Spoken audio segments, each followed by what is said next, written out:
Social movements in Uruguay are mobilizing against the bill that would grant house arrest to those prosecuted for crimes against humanity.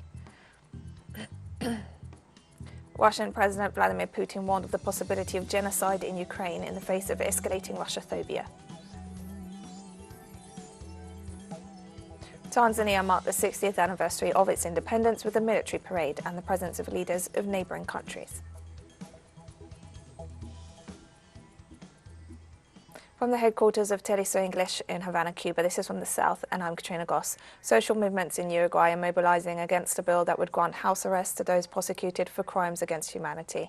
Demonstrators, among them mothers and relatives of disappeared detainees of the former military dictatorship, as well as trade unions, mobilized to reject the bill introduced by 3 senators from the far-right Cabildo Abierto party, a member of the governing coalition with a large military membership, led by a former commander-in-chief of the army, General Guido Manini Rios.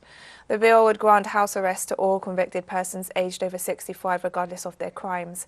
The opposition board front underlined that the protest ratifies its commitment to truth and justice and the firm desire that the atrocities that occurred during the last dictatorship are never again committed in Uruguay.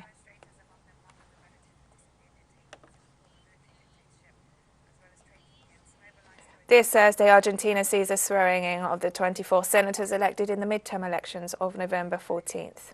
The 24 senators and 127 members of parliament elected in November will formally assume their responsibilities on Friday. The new lawmakers have already distributed their benches in compliance with the established legal framework and elected the new board of directors, which ratified Sergio Massa of the Front for All as the president of the chamber.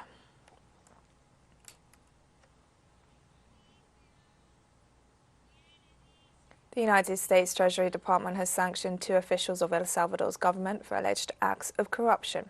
The 2 officials have close ties to President Nayib Bukele. El Salvador's head of prisons, Osiris Luna, and the head of the government's social fabric reconstruction unit,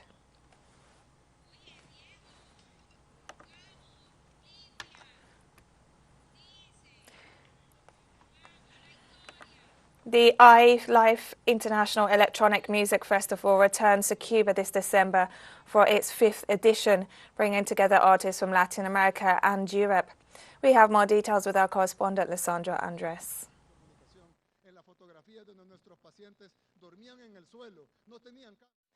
And we'll be right back after this very short break. Don't go away.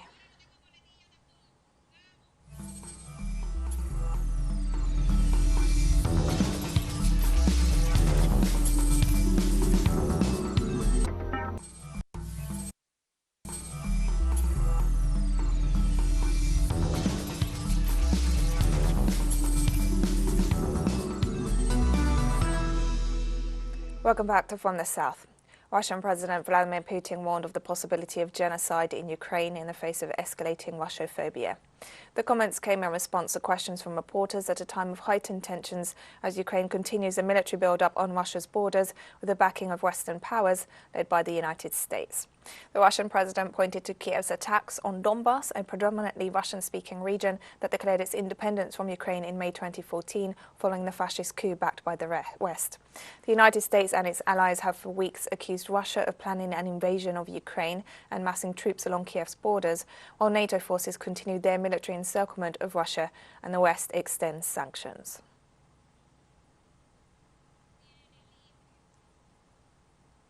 The head of the Expert Council of the Russian Strategic Development Fund, Igor Satov, warned on Thursday that the United States aims to draw a new dividing line in the world by hosting the so-called Summit for Democracy. The goals of the event are to create a platform completely under U.S. control, consolidate Washington's allies and identify countries regarded as enemies, the Russian official underlined. The summit targets the major geopolitical opponents and competitors of the United States, especially Russia and China, in what is a declaration of a new Cold War to everyone who does not accept unconditional U.S. dominance and who sees the world differently from the U.S.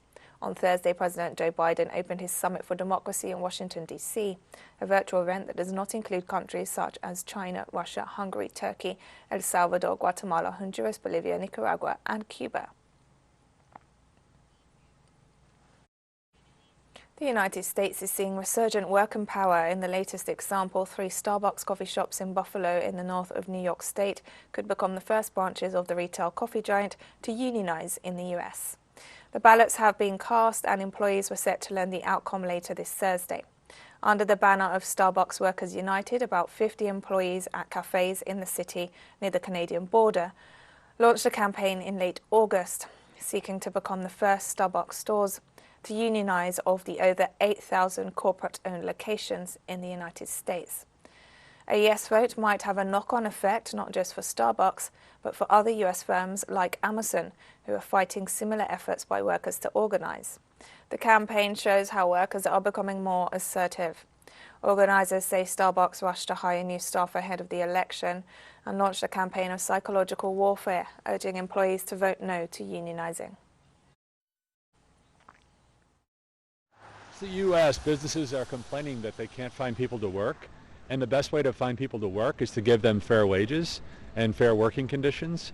And so if unionizing supports that, then I support these people. I see them every morning. They're sort of part of my day, and they should have a living wage. Why should they not? How big of a deal it is. Buffalo, in its history, was always a very unionized town, and that has changed over the last several decades.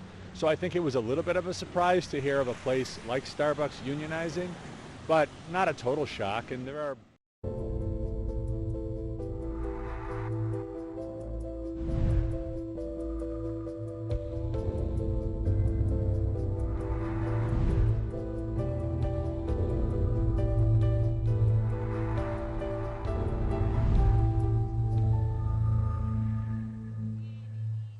In Bolivia, vaccination against novel coronavirus is set to begin for the child population between 5 and 11 years of age, following the donation of vaccine doses by China. The vaccination schedule will see the administering of 2 doses of the Sinopharm shots, with an interval of 21 days in between. President Luis Arce explained that the vaccines will be administered to approximately 1.6 million children. Bolivian health authorities have administered more than 8 million vaccine doses so far in children over 12 years of age using the AstraZeneca, Sputnik V and Johnson & Johnson jabs. We have decided that vaccination will be extended to children between 5 and 11 years of age. Our specialists have worked hard in the last few weeks to gather information, evaluate studies and international reports, and it was decided that the Sinopharm vaccine will be used for this age group. The process will be the same as for the other age groups, 2 doses with 21 days interval. The European Medicines Agency announced on Thursday the safety and effectiveness of issuing booster doses of COVID-19 vaccines as soon as 3 months after the initial course, down from previous guidance of 6 months. Is to administer booster preferably after 6 months. The data currently available support safe and effective administration of a booster as early as 3 months from completion of the primary vaccination, should such a short interval be desirable from a public health perspective. Of note, today, cases appear to be mostly mild.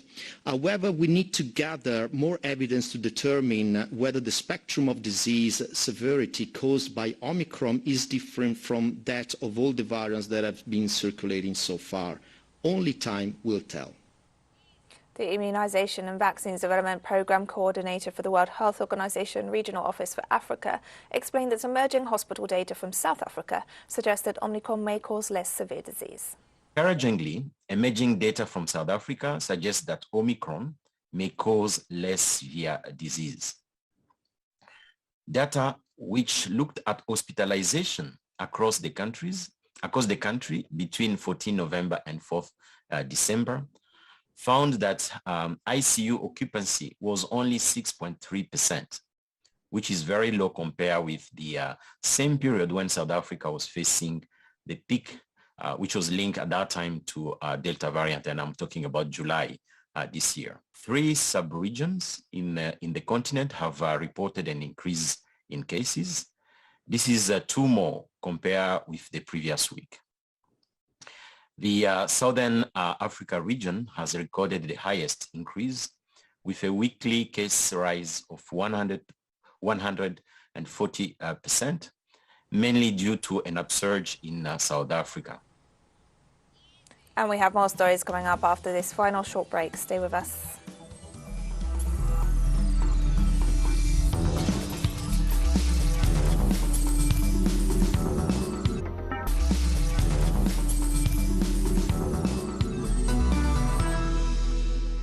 Welcome back to From the South. Tanzania marked the 60th anniversary of its independence with a military parade and the presence of leaders of neighbouring countries. The parade included drills by schoolchildren with leaders such as Kenyan President Uhuru Kenyatta and Rwandan President Paul Kagame in attendance. The former British colony known as Tanganyika secured its independence in 1961, officially becoming Tanzania after merging with Zanzibar 3 years later and adopting a system of multi-party democracy in 1992. The independence movements of the two nations had worked together in their struggles, led by the Tanganyika African National Union and the Afro-Shiraisa Party, respectively. Tanzania's first woman president, Samia Suluhu Hassan, took office in May of this year.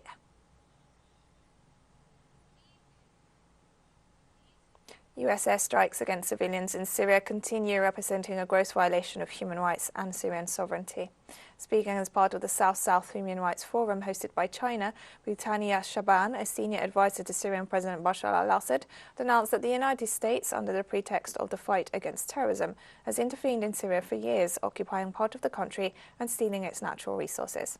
The official pointed out that after its invasion of Iraq in 2003, Washington has rejected any policy that does not fit with its agenda and proceeded to apply coercive measures against sovereign nations that oppose its hegemonic policies. At the same time, Shaban condemned the repeated US airstrikes in recent months that have caused numerous civilian casualties.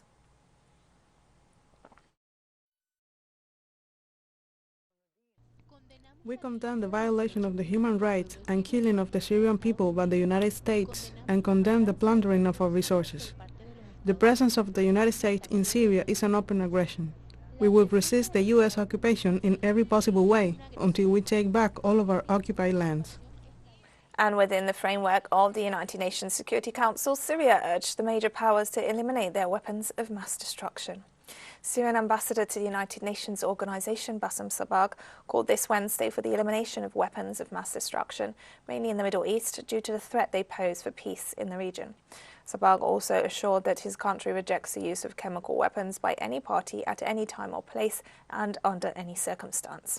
Syria has announced on several occasions the use of such weapons by the United States and Israel to attack not only its territory, but also other countries in the region, hindering the processes seeking peace and stability and an end to existing armed conflicts.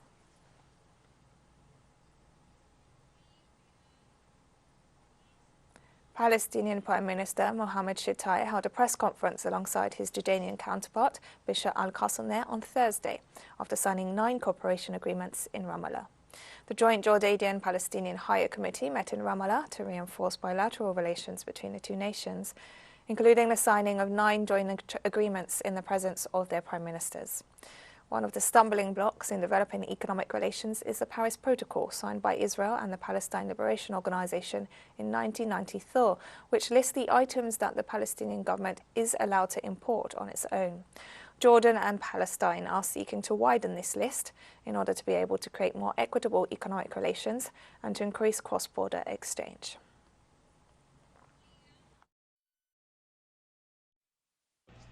The Palestinian and Jordanian teams worked at a high pace and to fullest extent, and today 9 memoranda of understanding and agreements were signed, covering the economic aspect, the logistical aspects, and issues related to infrastructure, transportation, agriculture, and information technology. We are united by the common goal of achieving a just and comprehensive peace under which an independent Palestinian state is established within the framework of a two-state solution. We share a goal to keep our societies and families away from extremism and terrorism and to combat extremism and terrorism. China has condemned the decisions of Canada and the United Kingdom to join the United States diplomatic boycott of the Beijing 2022 Winter Games, stressing that the move is an act of political posturing and a smear campaign. The Chinese embassies in the two countries criticised the decision to boycott the Games, stating it would not improve already chilly relations between them. Speaking at a press conference, a Chinese Foreign Ministry spokesman said no one cares whether diplomats from these countries attend the Games or not, emphasising that athletes are the most important thing in the event. The official also reiterated that the Olympics is a grand gathering for athletes and sports lovers, not a stage for politicians to perform. The use of the Olympic platform by the United States, Australia, Britain and Canada for political manipulation is unpopular and a way of isolating themselves. They will inevitably pay the price for their misguided maneuvers. And we've come to the end of this news brief. Remember, you can find these and many other stories on our website at telesurenglish.net. You can also follow us on social media for all the latest news. We're on Facebook, Twitter, Instagram and Telegram. For Telesur English, I'm Katrina Goss. Thank you for watching.